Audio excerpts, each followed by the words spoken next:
Olá pessoal, estamos aqui com o jornalista Carlos Viana, da Record e da Itatiaia. Nós iremos fazer para ele algumas perguntas aqui acerca do nosso trabalho, ok?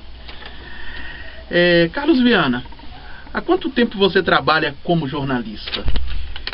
Eu trabalho como jornalista já há 17 anos.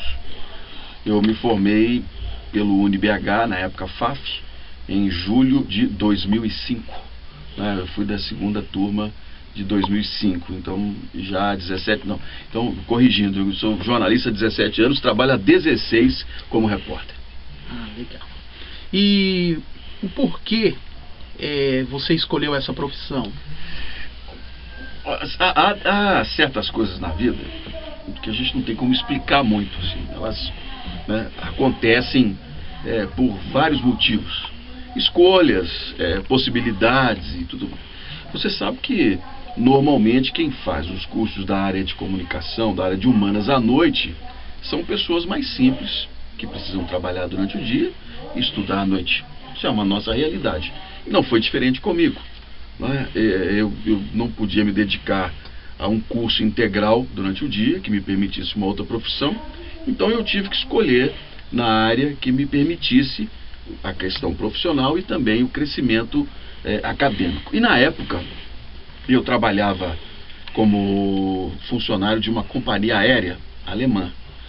E a única maneira que eu via na empresa de crescer profissionalmente seria fazendo um curso superior que não fosse ocupado pelos alemães, né? Porque eu trabalhava numa empresa alemã, com essa minha pinta de alemão, você já viu, eu teria todas as chances do mundo dentro dessa empresa. Então minha estratégia foi a seguinte: olha, eu preciso fazer algo que os alemães não façam.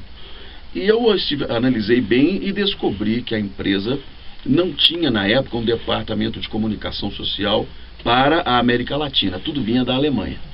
Então eu decidi fazer jornalismo como uma forma de oferecer a eles a possibilidade de trabalhar nessa área da comunicação social como assessor da empresa para a América Latina, né? Isso foi muito bem aceito até na época pelos alemães. Eles acharam que seria um projeto muito interessante, uma vez que a empresa vinha aumentando a participação de voos no Brasil, e eu fui para a comunicação. Só que um ano antes de me formar, em 1994, eles decidiram fechar o escritório aqui em Belo Horizonte. E me ofereceram a possibilidade de mudança ou para o Rio de Janeiro, ou para São Paulo, ou para alguma capital da América Latina que permanecesse com voos da empresa. Podia Santiago, Buenos Aires. E na verdade isso não me interessou. O salário já não era uma coisa tão interessante, e principalmente eu viajava muito, ficava muito tempo fora, né? Eu tinha problemas de família. Eu decidi então não continuar na empresa, mas decidi me formar. E acabei me formando como jornalista um ano depois. Tentei negócios próprios, fui muito mal sucedido, não me dei bem, e caí numa possibilidade de vaga de emprego como repórter da Rede Minas. Há uma dificuldade muito grande de repórteres masculinos, e eles precisavam de um que fosse, e eu peguei e fui, e Deus abençoou, que eu acabei me dando bem pela experiência e fui contratado, e acabou as coisas caminhando. A experiência de vida me ajudou muito, a galgar assim com mais rapidez alguns cargos de confiança, e estamos aí hoje numa trajetória já de crescimento. Legal, uma brincadeirinha à parte. Um índio alemão, você conhece? Era quando eu fui contratado nessa empresa, que é uma grande empresa, inclusive. A Lufthansa é uma empresa que me ensinou muito. Mas eles tinham uma cota de brasileiros a preencher. É uma regra que veio do Getúlio Vargas, né? Eles poderiam ter todos os empregados estrangeiros, mas eles deveriam, uma cota obrigatoriamente tinha que ser feita com brasileiros, né? Então eu fui escolhido justamente por ser, por ter a cara dos brasileiros, assim, bacana, né? E até um dos alemães, quando eu fui apresentado como escolhido e tudo, ele em alemão virou para o outro e falou assim: pelo menos ele é bem brasileiro. Legal. Bom, agora aqui eu quero fazer uma pergunta acerca do jornalismo policial. Qual foi a situação mais marcante que você viveu como jornalista policial? As reportagens policiais, elas, cada uma, desculpe, tem seu ponto. Muitas a gente passa por cima, às vezes não observa bem, porque a gente vai se acostumando àquela lida do mundo do crime, né? Mas existem casos que marcam muito a gente, assim, pelo momento, pela situação.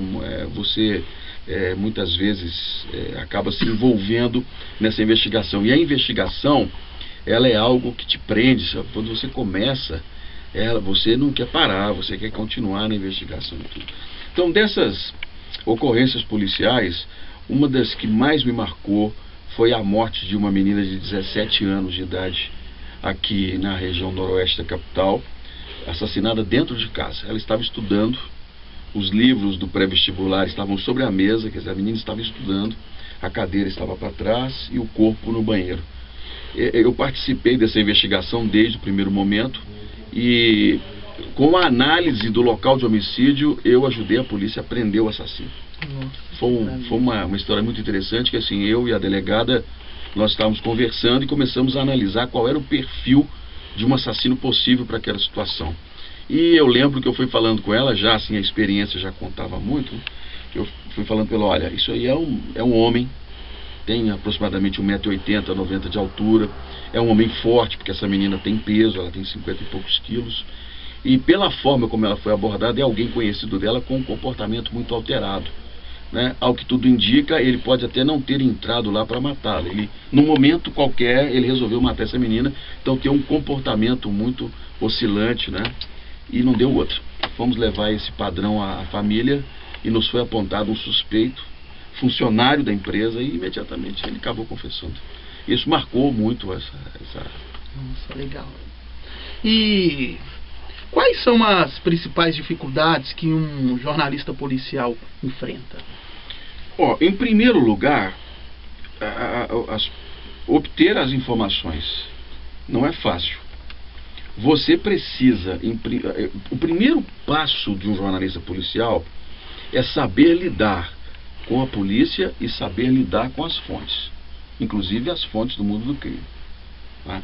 É um risco, porque muitas vezes pode acontecer, por exemplo, como aconteceu agora lá com o Policarpo de Brasília, da Veja, né? Em contato constante com a fonte, uma fonte importante, ele foi flagrado, foi grampeado, né? E isso levantou suspeitas sobre a conduta dele como jornalista. Mas todos nós estamos passíveis disso. De uma hora dessa, recebeu uma ligação de alguém que está sendo investigado pela polícia e a sua conversa com ele ser grampeado. Isso é um risco que nós corremos. Mas você precisa tomar cuidado para você estar convivendo bem com os policiais e conviver bem com o outro lado. Isso é o que lhe garante acesso às informações. Se você tiver a sua imagem diretamente ligada apenas à questão policialesca, você pode não conseguir que pessoas confiem em você para lhe dar os detalhes que você quer. Você vai chegar numa comunidade, por exemplo, de aglomerado, a comunidade do aglomerado, ela vai... Não, esse daí eu não confio nele, porque esse daí ajuda a polícia. O mais difícil é você tecer, assim, você construir esse equilíbrio de sua imagem, de que você está em busca da informação isenta e não informação tendenciosa a um dos lados. Se por um acaso você também for desses que só divulga o lado de quem está no mundo do crime, a polícia vai dificultar a sua vida, porque vai entender que muitas vezes você... Então, esse conviver, né, esse que nós podemos falar que é fundamental na construção de uma carreira de repórter policial. Legal. Algumas pessoas consideram o jornalismo policial perigoso. E existem algumas técnicas para exercer essa profissão? Existe. Existem alguns pontos de sobrevivência. O primeiro deles é medo, né? O medo é um dos pontos principais da sobrevivência. Porque você se achar corajoso o suficiente para não ter medo de algumas situações, você está colocando sua vida em risco, tá? Então, quando o caso é muito grave, o primeiro passo que você deve fazer é ter medo dele. Medo no sentido de dizer assim: eu não posso ir sozinho, eu preciso de alguém para me acompanhar. E dividir essa história com outros colegas. Eu já fiz isso em várias oportunidades em que fui ameaçado, em que, né, me tornei alvo de determinados grupos. O que é que nós fazemos? Nós dividimos isso. Então, todos os jornalistas do meu relacionamento começam a divulgar a história e a comentar o assunto. Assim, você não se torna um alvo único, né? E você dispersa a atenção. É uma das regras principais dessa história em casos perigosos, né? Os mais complicados, eu lhe falo, não são os que envolvem grandes criminosos. Os criminosos respeitam muito o repórter policial. Os casos mais complicados são os que envolvem policiais corruptos. O policial corrupto é ele que ameaça, é ele quem mata, né? Porque ele não tem absolutamente nada a perder. E na verdade o policial corrupto ele é bandido duas vezes, né? Então ele é duplamente perigoso. Com esse tipo de situação, como esquadrões da morte, policiais que dão segurança a jogo de bicho, são esses que você tem que se preocupar, porque normalmente a denúncia contra esse tipo de grupo leva a reações, e reações podem ser muito violentas. É muito sério, né? É muito sério. Você já ouviu sobre casos de jornalista do meio policial que sofreram retaliações de algum bandido, assim? Não, nunca vi. As pessoas falam muito nisso. Nunca vi.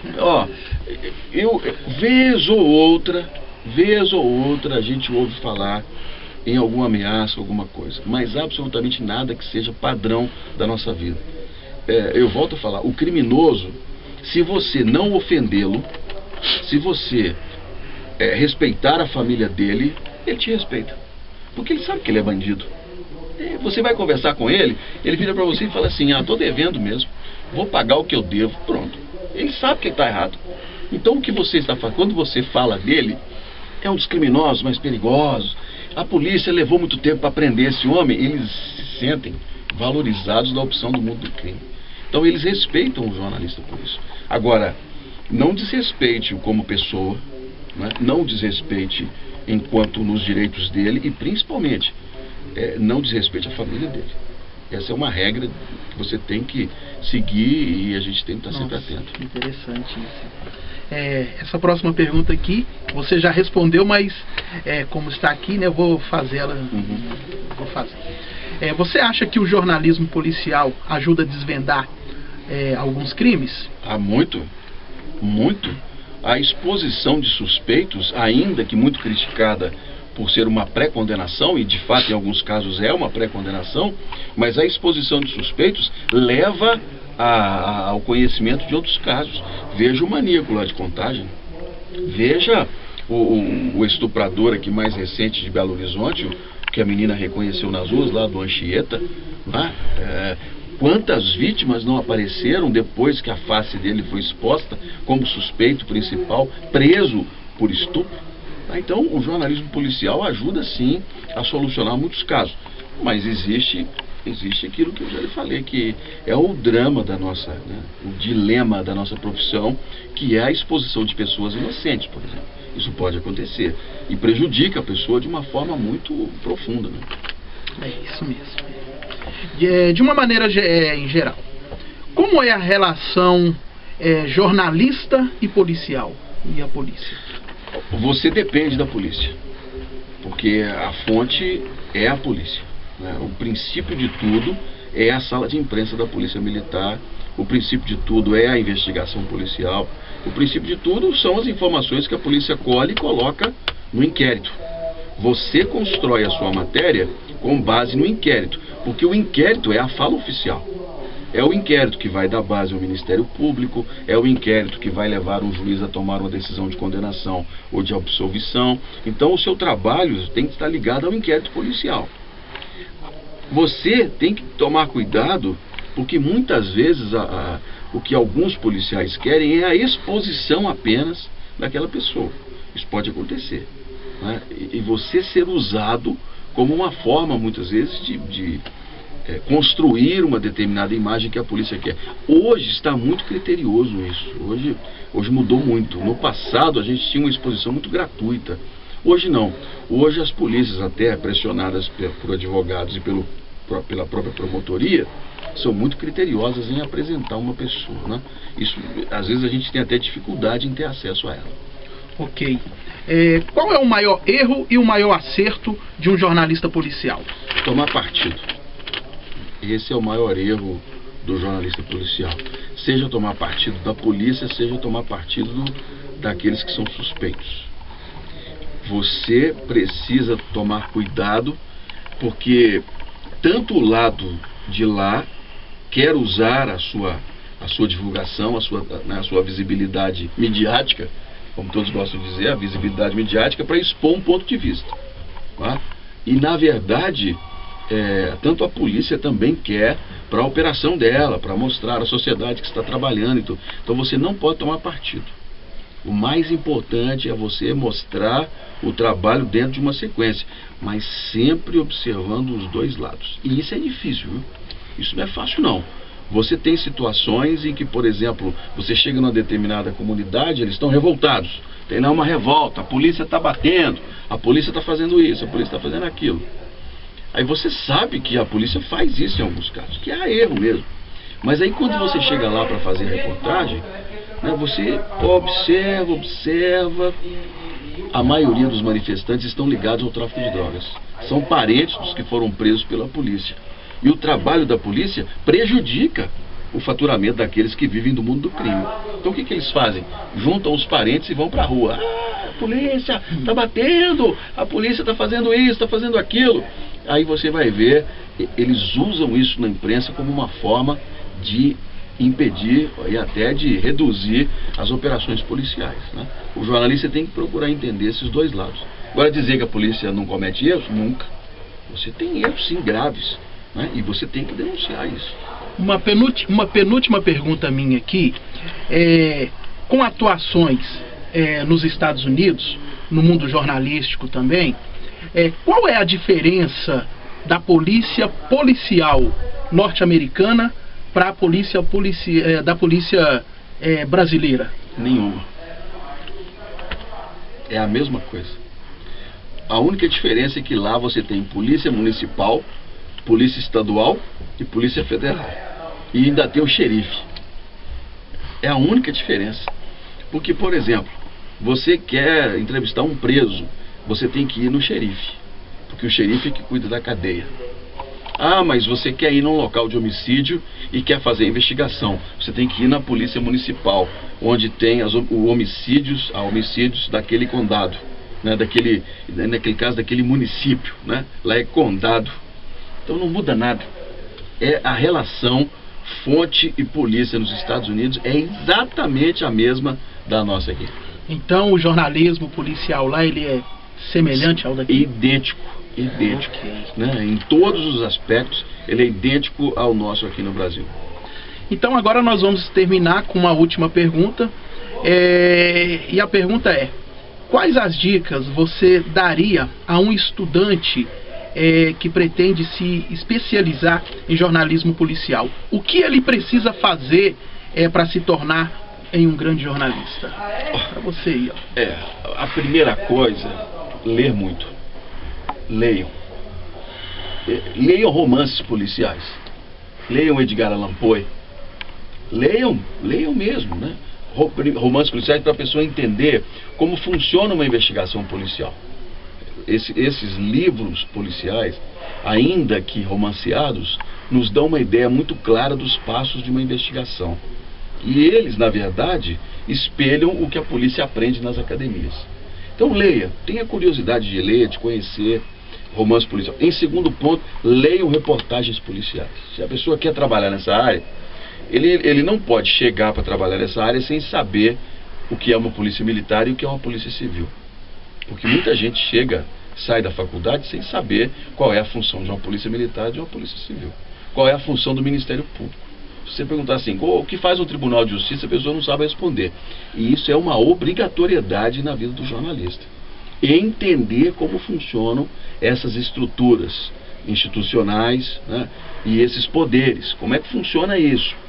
Porque a maioria não sabe, por exemplo, qual é a atribuição na investigação de homicídio e também da Polícia Militar de Ronda. Não sabe. Então, começar a ler e entender, estudar qual é a função da PM, qual é a função da Polícia Civil, como é que funciona uma investigação, né, ouvir policiais em entrevista. Esse é o primeiro passo. Porque ninguém consegue ser um bom repórter policial se ele não conhecer como é que funciona a polícia. Senão você perde tempo, o aprendizado. Então, os dois caminhos que eu dou é leiam muito. E, em segundo lugar, aprendam sobre o mundo policial, assistindo as reportagens, ouvindo as reportagens, lendo as reportagens e procurando entender como que funciona todo esse esquema de trabalho de polícia militar, de polícia civil, de Ministério Público. Isso já é um passo muito importante na hora de se trabalhar. Ok. Essa aí foi... Pode ir. Ô, Viana, posso fazer a minha rapidinho? Claro. Você tem alguma referência no jornalismo policial? Algum jornalista que você, assim, se especializou, né, no caso? Olha, eu tenho grandes colegas repórteres policiais, grandes aqui na rádio, tenho no impresso e tenho em televisão. E eu digo para você que um dos jornalistas que eu mais admiro nessa questão da investigação policial é o Marcelo Rezende, que hoje é meu companheiro na Record. Tem muitas críticas a ele, mas é uma pessoa de uma capacidade impressionante de equilíbrio entre o relacionamento com as polícias e o relacionamento com as fontes do mundo do crime. Marcelo Rezende tem uma trajetória muito interessante nessa área e eu o admiro muito em relação a esse trabalho. Legal. Gente, muito obrigado. Esta aí foi a nossa entrevista com o Carlos Viana e foi maravilha. Tchau, tchau.